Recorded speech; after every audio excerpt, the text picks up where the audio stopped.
Assalamualaikum warahmatullahi wabarakatuh. Selamat datang di channel saya bagi kalian yang baru mampir. Dan jangan lupa like, comment, dan subscribe bagi kalian yang belum menekannya, karena subscribe itu gratis. Oke, lanjut. Kali ini, Mimin akan memegang alur cerita film Empire of Lust. Biasanya kan film itu menceritakan raja, pangeran yang mau kuasai tahta bapaknya. Kali ini ada itu juga. Tapi yang ini lebih ke ceritanya si panglima tertinggi yang cuma karena jago, jadi dia dipakai. Tapi selain itu tidak ada lagi yang dia punya, kecuali digunakan layaknya tebu. Habis manis, sepah dibuang. Hingga akhir hayatnya, hanya satu orang saja yang mencintai dia apa adanya. Dan sekedar info, film ini banyak adegan mantap-mantapnya, jadi harap sesuaikan keadaannya ya. Dan inilah kisahnya. Film berlatar dari tahun 1398 pada masa kerajaan Joseon dan dimulai dari dua adegan berbeda. Satunya adalah tempat perang betulan dan satunya adalah tempat perang ranjang, dan diperlihatkan dua tokoh utama film ini. Satu adalah pangeran yang tidak berhak atas tahta dengan nama Yi Bang Won, kita sebut saja Johnny, yang ini orangnya. Dan satunya adalah komandan pasukan yang akan jadi panglima lah istilahnya kalau di Indo, yang memenangkan perang, Kim Min Jae, kita sebut namanya Budi, ini orangnya. Cerita bermula di 7 tahun setelah dibangunnya pemerintahan Raja Taejo, di mana seorang menteri dikenal dalam sejarah dengan nama Tuan Sambong, nama aslinya adalah Jung Do Jun, sedang mengusulkan kepada raja untuk menarik semua pasukan pribadi dan dijadikan pasukan kerajaan dengan tujuan menyatukan kekuatan bangsa. Namun hal itu ditentang oleh seorang menteri bernama Ju Jun dengan alasan takut kepada Ming. Saat tengah berdebat seru, dua komandan perang datang melapor. Yang satu adalah Ju Yong-gyu, sebut saja Jono, si komandan utama, dan satunya lagi adalah si Budi, komandan pasukan darat, yang ternyata adalah mantunya Tuan Sambong. Melihat kedatangan mereka, raja turun dari singgasana dan memuji perjuangan mereka, terutama si Budi yang sudah beredar kabarnya, serta memerintahkan seorang menteri untuk mengadakan pesta untuk mereka. Selesai dari ruang raja, Budi pergi ketemu temannya yang seorang pangeran tapi tidak berhak atas tahta, si Johnny, untuk menyapa. Si Johnny menceritakan kisah sedihnya, di mana bukan dia yang diangkat sebagai putra mahkota, malah adik dari ibu tirinya. Masih kecil orangnya. Saat hendak balik, seorang pencuri kecil berlari ke arahnya dan dihentikan olehnya. Si pemilik barang yang dicuri si bocil itu pun datang, dan dengan ayunya dia kasih uang dan bilang ke si bocil kalau mencuri itu tidak baik, mending ngamen. Nah, dari pandangan pertama ini, si Budi sudah jatuh hati. Si Budi pergi ke bapak mantunya dan dinasihati untuk hati-hati dengan si Johnny, serta memberitahu dia kalau besok dia akan diangkat sebagai panglima tertinggi. Si Budi yang sebenarnya hendak pensiun pun tidak bisa menentang mertuanya. Pindah ke si raja yang mengadakan pertemuan dengan keluarga Tuan Sambong. Ada si Budi, ada Kim Jin, anaknya Budi, dan ada putri Kyung Sun, sebut saja Rani, putri Raja Taejo yang nikah dengan anaknya si Budi. Jadi si Budi sama raja ini besan. Istilahnya orang dalam kuat lah. Dan pertemuan itu diakhiri dengan raja yang memberikan Jin hadiah botol parfum. Selesai dari sana, Budi pergi ke pesta yang disiapkan raja untuk mereka yang berperang. Sesampainya di sana, mereka langsung disuguhkan dengan pertunjukan tari dari dinasti Ming oleh seorang penari bernama Gahe. Si Budi langsung terpikat dengan mengingat ibunya dulu yang seorang penari juga. Saat yang hikmat itu, si Jono maju dan hendak mengajak Gahe untuk mantap-mantap. Namun karena ditolak Gahe, dia pun mencabut pedangnya. Si bos rumah malam si Gahe pun memberitahu kalau Gahe ini masih perawan, jadi tolong dimaafkan. Namun hal itu membuat si Jono makin menggila dan mengajak Gahe untuk nikah saja. Saat dia hendak menelanjangi Gahe, Budi maju dan mengambil pedang Jono dengan tangannya hingga terluka. Dan orang-orang pun mengusulkan untuk mengadakan tanding saja guna mendapatkan Gahe. Si Johnny pun dengan belak-belakan membiarkan Gahe yang memilih. Nah, karena tangan si Budi terluka, Gahe pun mengingat lukanya, dan hal itu membuat si pangeran menikahkan mereka berdua, bos besar. Dengan pakaian pengantin, si Gahe minta jatah dan jangan ditinggalkan sendirian. Dan terlihat di luar kamar, beberapa orang sedang mengintip malam pertama pasangan itu. Ketika si Budi berakting membuka baju Gahe, orang-orang itu diusir oleh bawahan setianya si Budi. Dan yang terjadi setelah itu, kirain mantap-mantap, padahal si Budi tinggal tidur si Gahe. Dalam mimpinya, dia melihat ibunya menari tarian Ming, dan setelah itu orang-orang Ming memperkosa ibunya, dan dia melihat ibunya bunuh diri juga. Setelah itu, dia membalas dendam kepada pemerkosa ibunya, dan saat itulah Pak Sambong datang dan menawari dia bantuan, dan dia pun tersadar. Ini seperti mimpi buruk ya, tentang masa lalu. 그렇지만은 않은 것 같습니다. Dia terkejut, si Gahe tidur sambil menjaga dia. Saat si Gahe bangun, dia telah pergi. Cewek cantiknya ditinggalkan. Scene berganti. Seorang pria membawa masuk seorang gadis ke sebuah rumah kecil dengan iming-iming akan melihat kucing. Bukan kucing hewan yang dilihat, tapi kucing yang besar yang langsung memperkaos dia. Dan kucing itu adalah si Jin. Selesai itu, teman-temannya si kucing masuk dan memperkaos si cewek itu bergantian.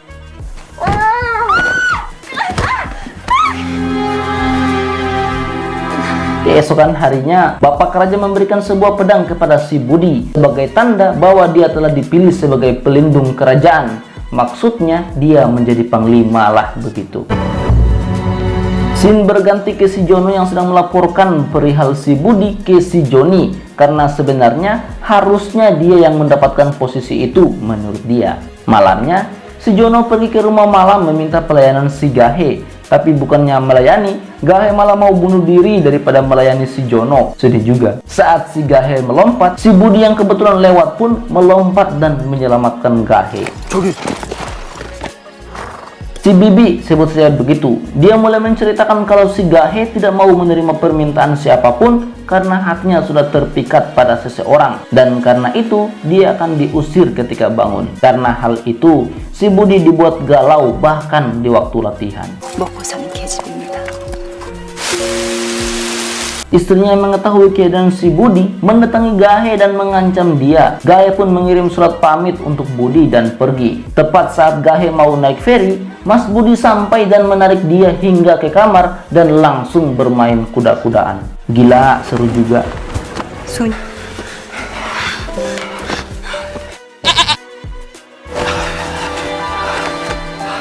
Kini Neng Gahe sudah datang dan tinggal di rumahnya Mas Budi, dan dia sedang disapa oleh Neng Rani. Pas sedang ngobrol, datanglah suami Neng Rani alias si Jin. Si Jin langsung terpikat dan menatap Gahe dengan tatapan yang sulit mimin artikan. Scene ganti.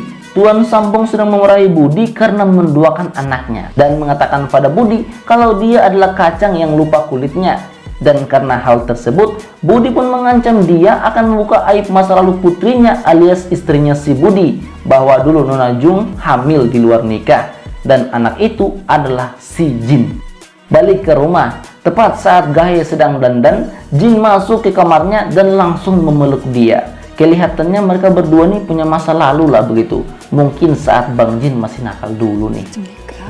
Siangnya, Neng Gahe diajak ketemu sama Neng Rani guna membahas kisah-kisah yang Neng Rani tulis, dan Bang Jin yang penasaran dengan Gahe pun datang lagi ke sana. Dan Gahe pun menceritakan sebuah kisah yang katanya dia dengar saat masih di rumah si Bibi dulu. Cerita tentang seorang prajurit dan seorang pramuria yang setelah adu mekanik gratis alias perkaos, dia tidak mau tanggung jawab karena merasa wanita tersebut adalah penghambat kesuksesannya. Ketika Neng Rani tanya kelanjutan kisahnya, Gahe memberitahu kalau ceritanya hanya segitu saja yang dia tahu. Nanti baru dia tanyakan lagi. Dan si Rani benar-benar penasaran akhir kisahnya supaya bisa ditulis di bukunya.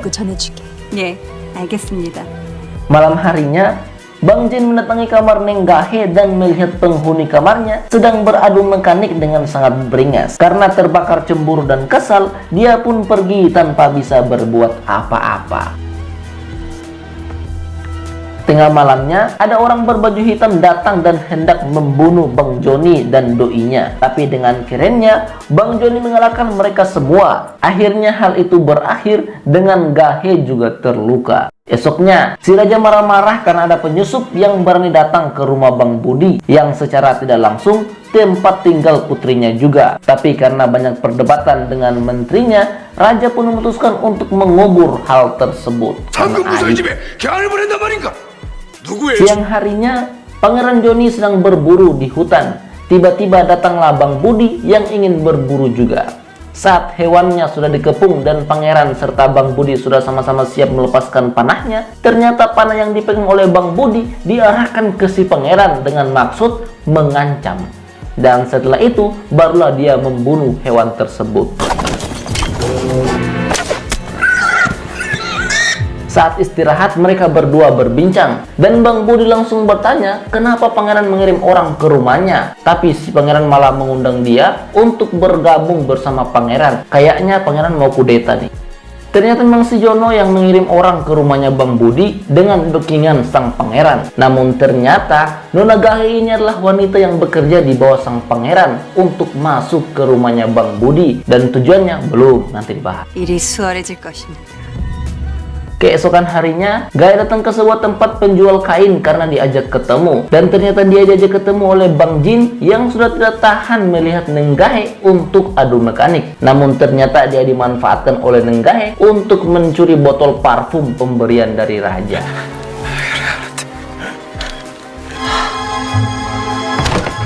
Karena kesal, Bang Jin menghajar pelayan di rumahnya, dan untuk menghukum Bang Jin, bapaknya mengajak dia duel. Ya sudah pasti dia habis dihajar.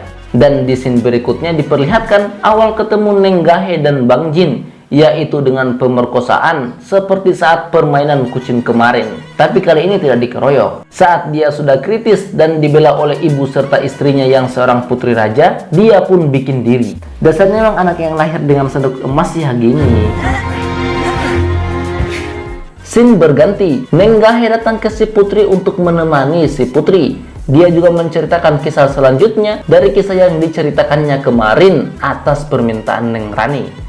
Ceritanya, ternyata ibu pemuda itu tahu hal itu tapi membiarkannya. Dan setelah si ibu wanita itu tahu, dia mendatangi polisi minta banding ketidakadilan dan berakhir terluka. Pas dibawa pulang dan dirawat di rumah, saat seenaknya pergi, seseorang datang dan membakar rumah mereka hingga ibunya wassalam karena menyangka ibunya itulah yang diperkaut. 되었느냐? 근데 어찌 착각하였을까? Scene berganti. Bang Budi sedang berbicara dengan Neng Gahe, dan di antara pembahasan mereka adalah tentang ibunya Neng Gahe. Tapi ternyata sudah wassalam serta abunya dibuang ke laut. Dan sebagai penghormatan atas ibu mertua, Bang Budi pergi ke tempat yang bisa melihat laut dan bersujud ke laut seolah-olah sedang bersujud kepada ibunya Neng Gahe langsung. Melihat hal itu, hati Neng Gahe tergerak dan seperti ada percikan cinta. Padahal dia adalah anak buah pangeran. Waduh Neng, jangan main-main soal hati, nanti mampus Neng. Maksudnya jatuh. Sebagai akhir dari scene ini, Bang Budi berjanji bahwa dia akan melindungi Neng Gahe dari semua gangguan apapun. Begitupun ketika sampai rumah, barang-barang milik Neng Gahe dibakar oleh Nona Jung, dan Bang Budi pun mengambil sebuah giok yang katanya milik ibunya Neng Gahe. Malamnya, sambil terus bergumam, kalau kau seperti ini, apa yang harus aku lakukan untukmu? Dia mengobati tangan masnya. Dan karena suasana syahdu itu, Bang Budi pun gelut lagi dengan Neng Gahe, dan kelihatan sekali kalau sudah ada percikan cinta. Bang Budi pun bercerita tentang mimpinya kepada Neng Gahe, di mana dia hidup bersama dengan Neng Gahe di tempat yang tidak ada peperangan, dan Neng Gahe juga bisa menari bersama orang-orang, serta mereka berdua membuat janji untuk saling berpegang tangan hingga maut memisahkan apapun yang terjadi. Karena perseteruan antara Pangeran Johnny dan Tuan Sambong yang makin memanas, Tuan Sambong pun mengumpulkan bawahannya guna membahas untuk membunuh si pangeran yang akan menempatkan mereka dalam bahaya jika tidak segera di-end. Dan waktunya yaitu pada hari Kera Putih, kayak hari perayaan lah begitu. Dan hal itu juga adalah hal yang sama yang dibahas oleh si pangeran saat ini. Wow. Scene berganti. Nona Gahe sedang ketemu dengan Pangeran Johnny, dan si Johnny memberitahu dia kalau waktunya sudah dekat untuk menghancurkan keluarganya si Bang Jin yang telah memperkaos dia. Tapi di saat itu, Neng Gahe malah mengkhawatirkan masnya. Nah, pangeran yang tak tahan melihat Gahe hendak merayu, tapi karena Gahe sudah punya hati yang dijaga, dia pun menjaga dirinya dari fitnah dan pergi. Di kamarnya, Neng Gahe sedang mengingat masa lalu di mana dia ditawarkan oleh si Bibi saat pangeran datang ke rumah malam mereka. Dan kalian ingat awal film di mana orang adu mekanik itu, Ternyata itu adalah pangeran bersama Nenggahe. Dia juga ingat soal hiasan yang dia bilang itu dari ibunya. Ternyata itu adalah dari pangeran. Dan hiasan itu adalah hiasan yang diselamatkan oleh masnya saat hendak dibakar dulu. Pokoknya dia benar-benar galau lah antara balas dendam dan cinta. Hari yang dijanjikan telah tiba. Gahe mengirim surat kepada Bang Jin untuk ketemu. Bang Jin senang, kira ini mau ngajak gelut. Dia pun menaruh obat di minuman istrinya agar istrinya tertidur dan dia bisa beraksi. Di aula kerajaan, orang-orang sedang berpesta dan keluarga Bang Budi datang melapor, tapi si putri tidak hadir. Bang Jin juga cuma datang untuk melapor, habis itu dia izin untuk pergi melihat istrinya. Tidak tahunya, ketika Bang Jin masuk ke tempat yang dijanjikan, pasukan di luar telah datang dan berjaga. Dan untuk melemahkan pertahanan Nenggahe, Bang Jin memukuli dia sampai lemas, barulah dia memulai aksinya. Pas baru mau masukin barangnya, pintu gudang terbuka dan mereka dipergok. Di depan istana, pangeran membawa pasukannya untuk menyerang pas Bang Budi yang lagi jaga.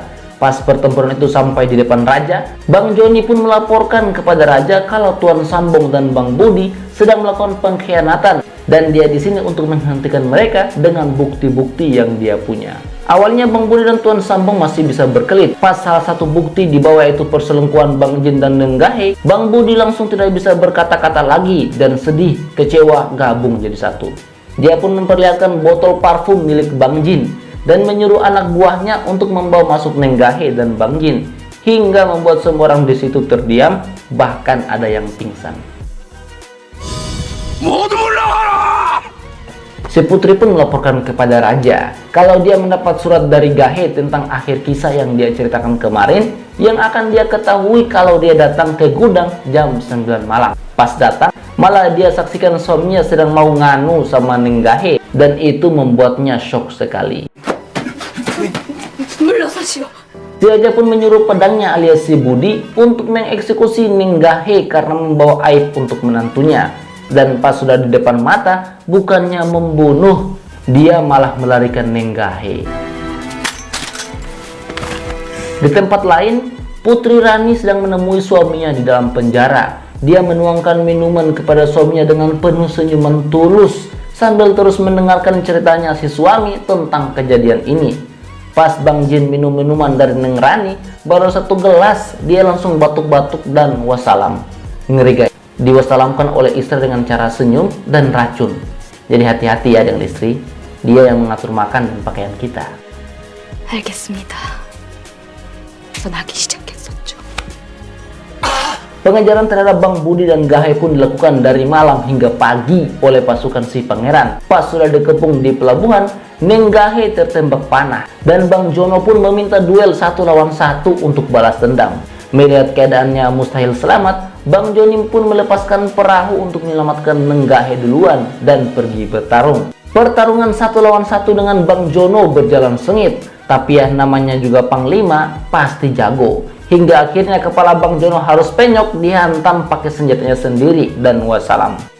Bang Joni pun memerintahkan pasukan untuk maju bersama membunuh Bang Budi. Sebelum bertempur, Bang Budi mengingat janjinya untuk tetap melindungi Nenggahe apapun yang terjadi dan tidak memikirkan untuk kembali lagi. Dia maju melawan orang-orang tersebut hingga semua pasukan gelombang pertama tumbang dan dia sendiri juga terluka parah. Melihat hal itu, pangeran sendiri yang mengangkat panahnya dan memanah dia, tapi salah.